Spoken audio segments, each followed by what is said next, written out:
Next item on the agenda is an opportunity for citizens to address the city council on non-agenda items. I guess I'll call Marta first, and then if there's anybody else. I would like to point out, for anyone who is here to address the city council about the flooding caused by the July 22 and 23 storms, please understand that we are listening tonight and will not be responding to questions at this time. I will have some information once public comment is completed. All right, thank you. So I'm from 1351 Northwestern. Exactly the issue about the flooding, July 23rd in the morning. So the letter said that, for sewer improvement project in our neighborhood, the installations and everything. So we hoped for the best. The worst happened to us on July 23rd. So we lost cars again. This was the third flood since 2017. So the first flood was July 2017. We lost vehicles. Second flood was October 2017. We didn't lose the vehicles. We were this close because somebody came and opened these drainages and water just started coming down.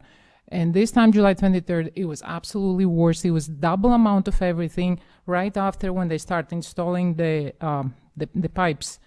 And for some reason, on those pipes, there were coffee filter-looking things on where it would not allow water to go down. So we lost our properties again.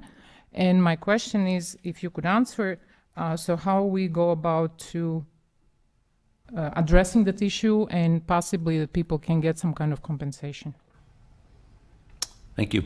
And I know we've been in contact with many residents in the area. Staff are working with impacted residents to assist them in filing any claims with the city's insurance provider, IRMA. I know we've also been working with county and state officials to see if any disaster relief funding may be made available. I'm not sure where that will lead, given that there was the storm was uniquely isolated to just sort of the Lake Bluff, Lake Forest area. So it was more localized than what you see in some of the broader regional storms. But we are continuing to explore what options exist in order to assist property owners that were affected. So we'll continue to remain in contact with residents in the days and weeks ahead. So I'd like to add a bit to that. And I just wanted to share that, during the overnight hours of Friday, July 22nd and into Saturday, the 23rd, thunderstorms in this area, including several nearby counties, including Lake County in northern Illinois, led to significant flash flooding across parts of Lake County, including Lake Forest.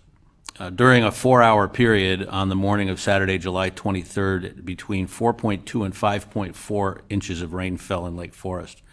Unfortunately, the vast majority of municipal storm sewer systems throughout Illinois are not designed with the capacity to handle such extreme rainfall events. In light of climatological data indicating that these previously rare severe storm events are becoming more common, the City of Lake Forest is investing in stormwater infrastructure improvements to improve the capacity of its systems in an effort to address more severe storm events as they occur in the future.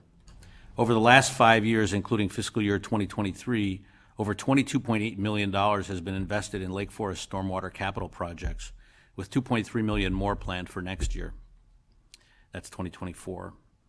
The City of Lake Forest sympathizes with our residents who were affected by this flood event, and both our city manager and I had material damage to our homes from this storm. The city's been in contact, as Jason mentioned, with state legislators to seek their support and encouraging the governor to make an official disaster declaration to pave the way for state or federal relief funding. Unfortunately, that's unlikely because of the locally isolated nature of the storms. The city has also reported this event to its coverage provider, Intergovernmental Risk Management Agency, IRMA, which will be conducting an investigation into the circumstances of this severe storm and the resulting flooding.